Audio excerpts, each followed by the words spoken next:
situation de handicap. On va les aborder les unes après les autres tout à l'heure. Mais avant, je voudrais lancer notre coup de projecteur.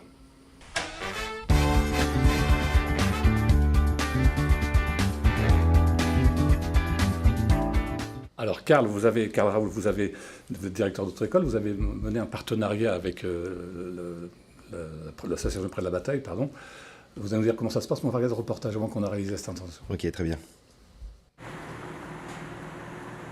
On a mis un partenariat avec le Près de la Bataille pour mettre en place justement une formation adaptée aux personnes en situation de handicap pour favoriser leur insertion dans le milieu ordinaire au niveau du travail. Nous, on a vu l'opportunité de mettre en place quelque chose de nouveau. Alors, on a mis en place des sessions de code spécifiques, c'est-à-dire que le jeudi matin de 9h à 11h, on alloue un moniteur qui vient faire les séances de code. Le fait que Christelle soit là pour justement mettre des mots plus simples sur ces mots qui sont assez complexes, permet aux élèves d'acquérir le niveau. En parallèle, on leur a fait commencer la conduite pour qu'ils puissent appliquer aussitôt ce qu'ils voient en salle. Parce que c'est vrai que le côté théorique peut être très compliqué à absorber.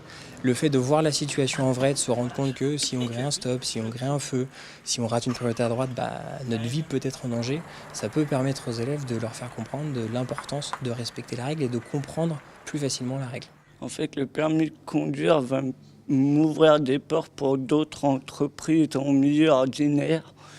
Et c'est pour ça que je veux passer le permis. Grâce au CAT, ils m'ont fait découvrir qu'on pouvait passer le permis grâce au compte du CPF. Mais je vais me donner à 100% pour pouvoir passer le permis rapidement.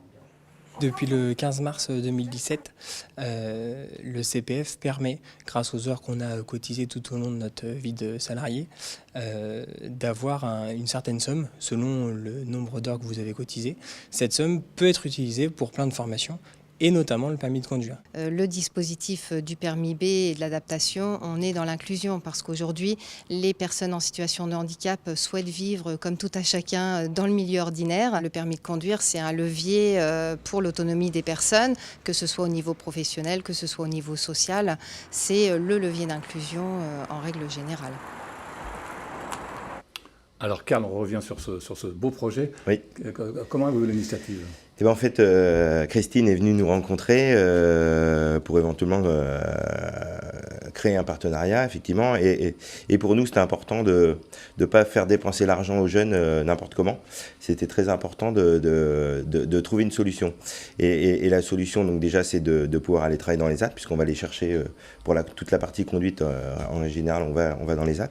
Et puis, effectivement, comme l'a dit mon collaborateur, toute la partie code, on l'a fait entre eux, avec une formatrice qui est un peu briefée là-dessus, et en plus elle a elle-même un enfant handicapé en tout cas, donc pour elle ça a été une mission intéressante. Et l'idée de ne pas dépenser cet argent, c'est que pour nous, enfin, je pense qu'il était intéressant, vu leurs difficultés, de ne pas finir sur une autre difficulté, c'est de ne pas avoir son permis de conduire. Donc on a décidé de partir sur un permis de conduire.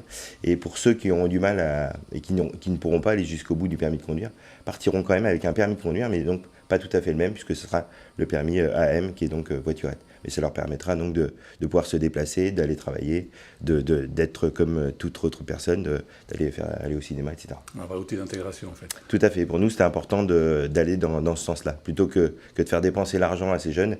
Et au final, on peut savoir des fois le résultat qui peut être négatif, quoi. Alors, au niveau du Près de la Bataille, alors comment ça se passe ? C'est vrai que lorsque j'ai rencontré Karl, moi, mon idée, c'était, on avait ouvert le CPF de toutes les personnes en situation de handicap qui travaillaient au sein des ESAT. La majorité des demandes étaient bien sûr des demandes de permis de conduire. Moi, mon idée, c'était aller trouver les auto-écoles pour voir ce qu'on pouvait mettre en place en partenariat, puisque l'accès au droit, c'est très très bien. Mais après, si on n'adapte pas en fonction des besoins de chacun, ça devient compliqué. Donc, lorsqu'on s'est rencontré avec Karl, mon idée, c'était vraiment, voilà, moi j'ai une vingtaine de personnes qui ont envie de passer le permis de conduire. Qu'est-ce qu'on pourrait mettre en place ensemble pour que ça puisse marcher, en tout cas le mieux possible, en sachant que nous, l'association est très porteuse et donc pouvait proposer aussi aux travailleurs qui travaillent en ESAT de se libérer une demi-journée par semaine pour accéder justement au code de façon un peu privatisée et puis adaptée à leur compréhension. Mais les travailleurs ne perdent pas du coup leur salaire de demi-journée. Donc ça, c'est des petites choses, mais c'est des points vraiment primordiaux qui permettent vraiment à chacun d'accéder justement à ce droit de tout à chacun, comme je le disais dans le reportage, et puis d'essayer de donner toutes les réussites, quoi, en fait.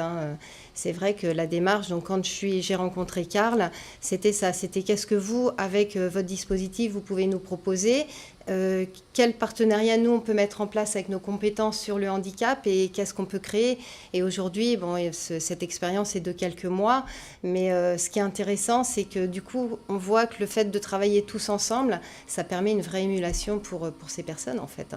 Donc c'est une nouvelle expérience, mais vous faites un premier bilan déjà ou... Alors, on n'en est pas encore au bilan, puisque les premiers jeunes vont passer l'examen de code avant les vacances de Noël, voilà, donc ça va être bientôt. Mais c'est une expérience enrichissante, et puis je pense que c'est une expérience qui pourrait être dupliquée dans plein d'autres régions. Mais effectivement, il fallait un déclencheur qui était l'association qui est venue avec un volume, puisque effectivement une école de conduite classique, nous on accueille un tout public, mais ce public-là on n'est pas forcément prêt et adapté. Mais effectivement, à partir du moment où il y a un volume, on peut effectivement travailler autrement. Et c'est ce qu'on a fait avec Christine. Et moi, j'en suis très content. Je la remercie d'être venue nous rencontrer. Voilà. D'autant que vous faites ça, je veux dire, en complément de votre activité, quelque part.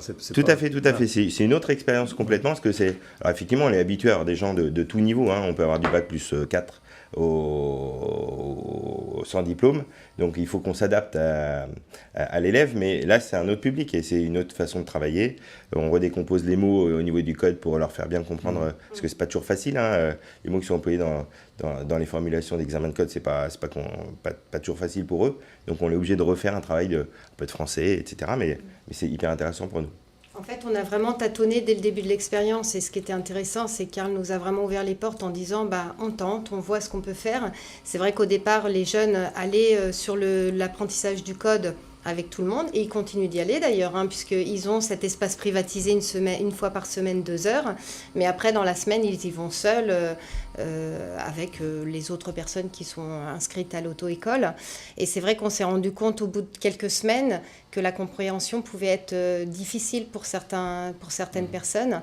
Donc c'est vrai que lorsqu'on en a échangé avec Karl, l'idée c'était vraiment de dire, voilà, moi je suis partant, je vais privatiser pendant 2 heures, on tente l'expérience, on voit ce que ça va donner. Et c'est vrai que les personnes étaient vraiment très très contentes. Si besoin, nous on a la conseillère en insertion professionnelle qui se libère aussi pour venir en soutien à Christelle. Donc c'est vraiment cet échange et ce partenariat qui fait que ça fonctionne en fait. Et notre idée c'est vraiment de les s'aimer après, comme disait Karl, au niveau régional, au niveau national, pourquoi pas. Et surtout, est-ce qu'ils repartent sans échec, en fait. Voilà. Parce que même s'ils n'ont pas le permis, le Graal, permis de conduire, permis B, si au moins ils partent pour les moins chanceux avec le permis AM, ça leur permettra quand même de partir avec quelque chose, quoi. Et c'est ce qui m'intéressait dans l'idée, c'est de ne pas partir dans l'échec, puisque on sait déjà qu'ils ont des difficultés, ils sont déjà souvent dans l'échec, dans pas mal de choses, la retraite ou autre chose, ils se retrouvent toujours avec des barrières. Et là, l'idée, c'était quand même de finir avec quelque chose, quoi. Donc, peu importe le diplôme, mais ils ont un permis, ils auront le même permis pour tout le monde, sauf que ce ne sera pas la même catégorie. Voilà, et pour moi, c'était important de ne pas lâcher de l'argent, en tout cas de ne pas prendre de leur argent de CPF pour rien, et au moins on va l'utiliser à bon escient. C'est très bien, c'est une très belle expérience, j'espère qu'elle pourra progresser dans le temps. On va essayer, en tout cas dans mon réseau, on va essayer de le dupliquer, si vous me permettez. Je vous le souhaite. Donc moi je voulais aussi rajouter, alors ce qu'on a mis en place avec Karl, donc Karl a été vraiment un précurseur, mais on a réussi déjà à le dupliquer avec d'autres auto-écoles, donc l'auto-école CER Tavares, qui est un collaborateur, voilà. Et l'auto-école aussi Le Mire à Notre-Dame de Bondeville, qui est une auto-école indépendante, mais lorsque on lui a présenté le projet, elle était tout à fait partante. Et voilà, elle accueille aussi des personnes sur la même... en fait, on a essayé de dupliquer cette expérience sur les autres auto-écoles et ça fonctionne vraiment très très bien. Donc je les en remercie aussi. Donc pour se renseigner, on passe par votre association. Oui, il n'y a pas de souci. Ok, très bien. Écoutez, bonne continuation. On va essayer, merci. On va continuer dans les changements des lois qui en 2019 par rapport aux droits pour les personnes en situation de handicap. Beaucoup de choses évoluent cette année, et tant mieux, tant mieux. Le droit à vie, c'est une simplification du parcours administratif.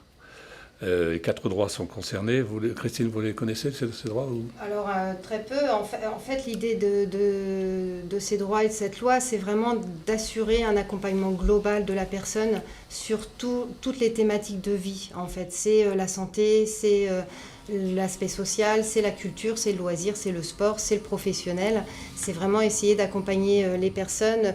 En tout cas, nous, aujourd'hui, les nouvelles offres de services qu'on propose, c'est vraiment ça, c'est un accompagnement global. Auparavant, c'est vrai que chacun avait sa compétence, où voilà, le prof de sport accompagné avec un accompagnement adapté, le professeur des écoles, comme disait Laetitia aussi. Là, aujourd'hui, l'intérêt et la dynamique qu'impulse le gouvernement, c'est vraiment d'être sur un parcours de vie globalisé pour essayer au maximum de fluidifier ce parcours pour les personnes, en fait. Et la structure dans leur parcours et qui se retrouvent à un moment isolé sur un des domaines, en fait. Ça permet vraiment de balayer et d'avoir une globalité. Alors, la revalorisation de l'AAH, c'est-à-dire l'allocation aux adultes handicapés, a été revalorisée cette année aussi. C'est de 900 € par mois. Elle sera de 900 € par mois fin 2019. Ça aussi, c'est un point important. Il y a encore à faire, mais ça évolue. Ça évolue. Déploiement de la stratégie autisme. Et quelqu'un connaît ce thème? Non, le thème, en fait, c'est le changement des situations de personnes autistes et de leur famille en prenant en compte leurs besoins spécifiques pour un accompagnement digne et efficace. Donc cette stratégie repose sur 5 engagements, parmi lesquels la création d'un forfait d'intervention précoce afin de prendre en charge immédiatement les enfants présentant des troubles de neurodéveloppement. Aussi curieux que ça paraisse, le droit de vote, le droit de se marier, le droit de se paxer, le droit de divorcer pour les personnes sous tutelle, chose qui n'existait pas, qui existe maintenant, ce qui est une très bonne chose aussi. Et au niveau du logement,